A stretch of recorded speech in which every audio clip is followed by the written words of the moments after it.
En Punto de Encuentro, la información económica,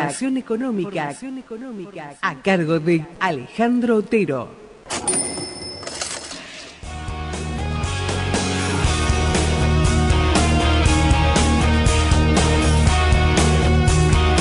Y como es habitual en nuestra columna de los jueves, Oscar, hoy hablábamos de las offshores o empresas que están blanqueadas por el lavado de dinero. También hablábamos de Lázaro Báez, pero como siempre lo tenemos a nuestro especialista y si parece lo presentamos. Le dejo a usted que lo presente a nuestro querido compañero Peter. Nunca tan necesario. Sí. No soñaba con Alejandro Fundamental para Otero. hoy. Alejandro Peter Otero, ¿cómo le va? Muy bien, Oscar, ¿cómo estás?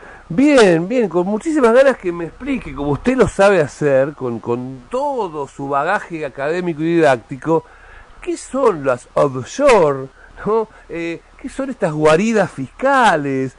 Bueno, y finalmente si nos tenemos que quedar tranquilos, porque en realidad es algo totalmente habitual, ¿no? Por ejemplo, que cualquiera puede tener un offshore, o si en verdad, tal como dicen los medios de todo el mundo, salvo gran parte de los nuestros, que es un delito. Sorprendente lo de los medios de nuestro país. La verdad que es un tema de relevancia internacional y por eso tiene la repercusión que tiene en todos los medios, Oscar, porque, a ver, este no es un tema nuevo, es un tema que lleva ya mucho tiempo en el debate. Vos recordarás perfectamente que fue parte de la agenda de las últimas reuniones del Grupo de los 20, claro, que la Argentina, a través de su entonces presidenta, Cristina, tuvo una destacada presencia en este foro, y justamente este fue uno de los temas que sobre el cual más insistió la Argentina. Este es un dato importante porque hay que tener presente para entender por ahí un poco mejor por qué esto sale a la luz ahora y no en otro momento, que el Grupo de los 20 hace varios años que viene hablando sobre este tema, viene cuestionándolo, viene poniéndolo sobre el tapete y tomando algunas medidas que no se corresponden con los discursos. Es decir, los discursos fueron muy virulentos y condenatorios respecto de los paraísos fiscales o guaridas, como se los quiera llamar, pero las acciones fueron más bien tibias. Pero lo que está previsto a partir del año próximo es incrementar las acciones concretas sobre estos paraísos, sobre estas guaridas fiscales, y entonces les viene como anillo al dedo esta masa de podredumbre, diríamos, que ha saltado salpicando por izquierda, derecha, representantes de la cultura, mandatarios, políticos, empresarios, etcétera, porque de alguna manera va a legitimar y acelerar estas medidas que no todos, por supuesto, no todos quieren que se lleven adelante. Claro. Peter, en algún momento se habla, y creo que algo vos dijiste recién, pero te lo pregunto enfáticamente, muchas veces se habla de que estas medidas son o en realidad para generar pobres. No, es al revés. Lo que generan pobres son las guaridas fiscales, los paraísos fiscales. Porque, sí. A ver, la historia de estos lugares fue muy funcional al desarrollo del neoliberalismo, al desarrollo de la financiarización de la economía que es propia de la etapa neoliberal. Y en particular, los países más desarrollados fueron grandes beneficiarios durante décadas de estas guaridas fiscales. ¿Por qué? Porque de los países de la periferia, de los países en desarrollo, emergentes o del tercer mundo, como se los quiera llamar, emigraban, fugaban por distintos motivos fondos, recursos hacia estas guaridas que a su vez servían de financiamiento barato para el desarrollo en los países centrales.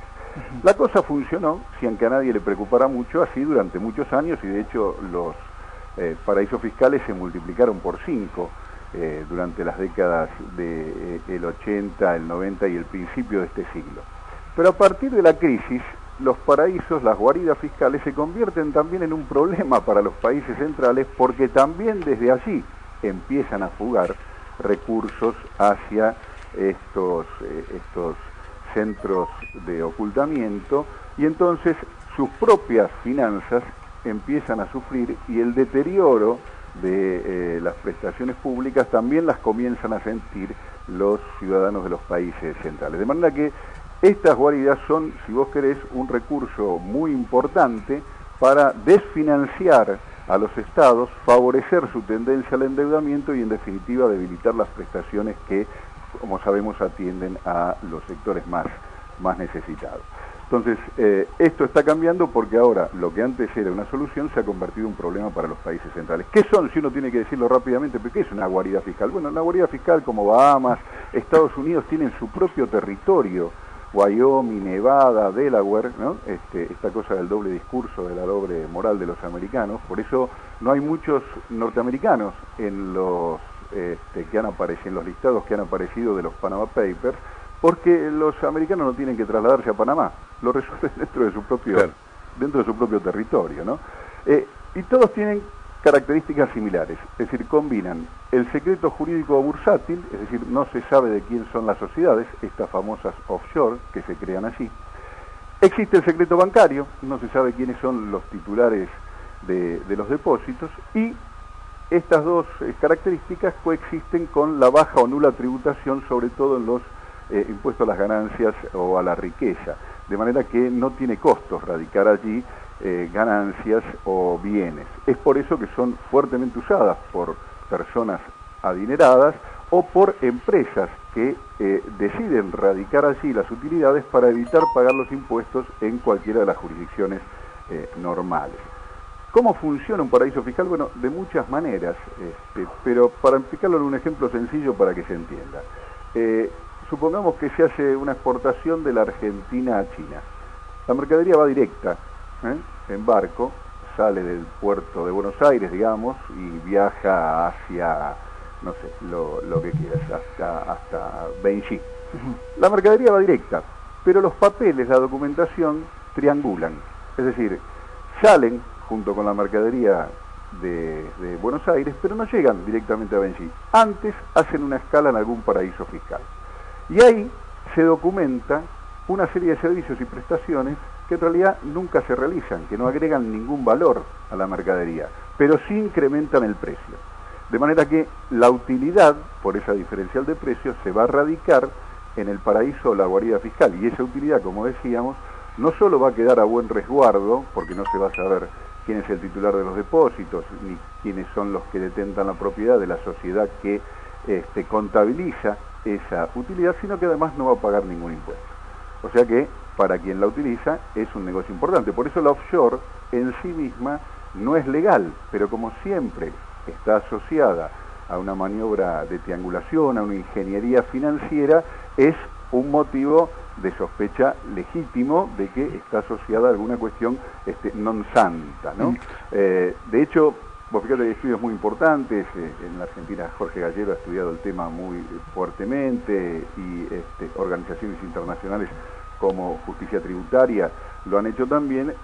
Lo que sorprende es que mucha gente dice, bueno, pero no, allí se radican recursos que provienen de actividades criminales, el narcotráfico, la venta de armas, el tráfico de personas. Sí, esos fondos están ahí, pero la mayor cantidad de los recursos provienen del abuso del comercio exterior y de la evasión y la elusión impositiva. Ahora, Peter, vos hablabas de paraísos fiscales y todo lo que uno por ahí no conoce, la realidad de lo que pasa en el mundo financiero, económico o en este tipo de situaciones, pero vos sabés que ayer, antes de ayer en realidad me llamaba poderosamente la atención una situación vinculada justamente a Panamá, porque el gobierno panameño sacó un comunicado, un comunicado oficial, ¿no?, del gobierno, diciendo que se siente muy ofendido, ¿sí?, por estas declaraciones mediáticas a nivel mundial de marcar justamente a Panamá como un paraíso fiscal, y ellos aseguran que en realidad no son un paraíso fiscal, sino que le dan beneficios a las empresas para que se radiquen en el país. Digo, ¿cuál es la observación también sobre los que dicen los propios paraísos fiscales sobre su propio gobierno, ¿no?, Estado? Mirá, los paraísos fiscales están identificados internacionalmente. Los países tienen, incluso en la legislación argentina, un listado de aquellos países que son considerados paraísos o guaridas fiscales. Técnicamente hablando, se los llama países de baja o nula tributación. La situación es una situación objetiva. Esto que los panameños llaman darle beneficios quiere decir que no le cobran. Entonces, mientras en el mundo existen tasas de gravabilidad a las utilidades de las empresas o las personas físicas que de cierto nivel, cierto rango, pueden variar de un país al otro, pero en todo caso son tasas gravosas. Pensemos que el impuesto a las ganancias en los países centrales es el principal recurso de financiamiento del Estado. No es un recurso menor. Estos países no gravan con utilidades, es decir que la diferencial, el incentivo para radicar utilidades y bienes en esos países es enorme desde el punto de vista económico. Por eso la declaración que vos mencionás no hace más que justamente, es como a confesión de parte, relevo de prueba, no hace más que poner en evidencia que Panamá efectivamente es un país de baja o nula tributación, que ellos lo consideran una política de beneficios y lo presenten de este modo y no se presenten a sí mismos como una guarida. Bueno, es muy entendible, ¿no? Nadie hace marketing negativo de sí mismo, pero la situación es objetiva y Panamá está considerado en todo el mundo como una de las guaridas fiscales, igual que Bahamas, igual que estos estados o localidades al interior de Estados Unidos que mencionábamos, y tantos otros que andan dando vuelta por ahí. Algunos, el propio Uruguay era considerado en ese sentido hasta hace muy poco, y algunos, insisto, al calor de estas acciones y declaraciones del Grupo de los 20 y de la acción internacional, vienen modificando y levantando el secreto bursátil o eliminando el secreto bancario o adecuando sus sistemas tributarios a lo que es de uso en el mundo actual para salir de esa condición, porque de hecho las legislaciones tributarias en los países a quienes operan con esas guaridas le ponen condiciones más gravosas, sobre tasas, por ejemplo, para los giros o presunción de que en realidad se tratan de operaciones disimuladas que van a ser grabadas de otro modo. Así que Panamá podrá decir lo que mejor le parezca, pero en el mundo está considerado como una guarida fiscal de primer orden, y esto que ha salido a la luz no hace más que ponerlo en evidencia. Por ahí, sí, decime. No, volviendo al principio, ¿no? Tal vez para completar el círculo. Precisamente, dado lo que vos nos estás explicando tan claramente, ¿en qué se sustenta esta supuesta convicción del gobierno y de sus medios cómplices de que no hay nada que ocultar y que, bueno, cuáles serán las repercusiones de todo esto, teniendo en cuenta cuál es el tratamiento fundamentalmente y cómo se está instalando en nuestra agenda, que precisamente y paradójicamente no ocurre lo mismo en el resto del mundo? Sí, a ver, me parece que acá hay muchas explicaciones por dar, pensando hacia adelante. Insisto, es absolutamente cierto que tener una offshore no constituye en sí mismo un delito. Tan cierto es eso como que las offshore son, en el 99,99% de los casos, utilizadas para disimular situaciones que por detrás tienen alguna situación vinculada a la evasión, a la elusión o algún manejo más complicado de los recursos financieros. Es decir que no es sorprendente, y por eso los medios del mundo lo toman de ese modo, que alguien que tenga una offshore o que esté vinculado a las empresas offshore aparezca en condición de tener que dar explicaciones, porque es como empezar menos 10 en el chinchón, no empezás de cero, cuando hay una offshore que además, como parece en este caso, no ha sido debidamente declarada, ¿no? Bien, Alejandro, te agradecemos como siempre la columna y seguramente estaremos esperando ansiosos la próxima semana, porque no sé por qué me parece que vamos a tener novedades en materia de economía. Sin duda, no van a faltar y las vamos a comentar el jueves próximo. Bien, un abrazo grande. Un abrazo. Bueno, pasamos a Peter Otero, nuestro comentarista, nuestro columnista sobre política económica justamente que se está desarrollando en nuestro país, justamente que se está